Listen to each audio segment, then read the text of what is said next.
ఆవకాయ pickle కాదు, ఆరోగ్యపు pickle. పూర్తి వివరాలకు చదవండి రేపటి సాక్షి దినపత్రిక. రాష్ట్రంలో యువతకు ఉపాధి కల్పించడం, ప్రభుత్వానికి ఆదాయం సమకూర్చడంతో తెలంగాణ గొప్పతనాన్ని ప్రపంచానికి చాటి చెప్పేలా పర్యాటక రంగాన్ని అభివృద్ధి చేస్తామన్నారు మంత్రి జూపల్లి కృష్ణారావు. మహబూబ్ నగర్ జిల్లాలోని పిల్లలమర్రి చిల్డ్రన్ పార్క్ను ప్రారంభించిన ఆయన జిల్లాలో ఎక్కడికక్కడ స్థానిక ప్రజాప్రతినిధులతో కలిసి క్షేత్రస్థాయి పర్యటనలు చేస్తూ పర్యాటక ప్రదేశాలను అభివృద్ధి చేసేందుకు ప్రణాళికలు సిద్ధం చేస్తున్నట్టుగా తెలిపారు. తెలంగాణలో ఏకైక శక్తిపీఠం అలంపూర్ క్షేత్రాన్ని అన్ని రంగాల్లో అభివృద్ధి చేస్తామన్నారు ఆయన. త్వరలో కృష్ణానదిలో సోమశిల శ్రీశైలం బోటింగ్ ప్రారంభమవుతుందని తెలిపారు మంత్రి జూపల్లి.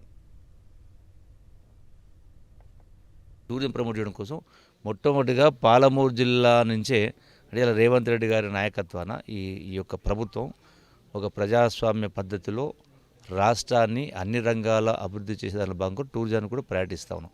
సో ఈ యొక్క ప్రమోషన్ ఆఫ్ టూరిజం ఎక్కడి నుంచి మొదలు కావాలని ఆలోచించి మొట్టమొదటిగా మా జిల్లాలో ఉన్నటువంటి మంత్రులు, ఎమ్మెల్యేలని ఏ జిల్లాకు పోతే అందరినీ తీసుకెళ్ళి ప్రమోట్ చేస్తూ ఈ యొక్క మెసేజ్ అనేది రాష్ట్ర వ్యాప్తం కావాలి, అందరూ కూడా రావాలి, తిరగాలి, చూడాలి.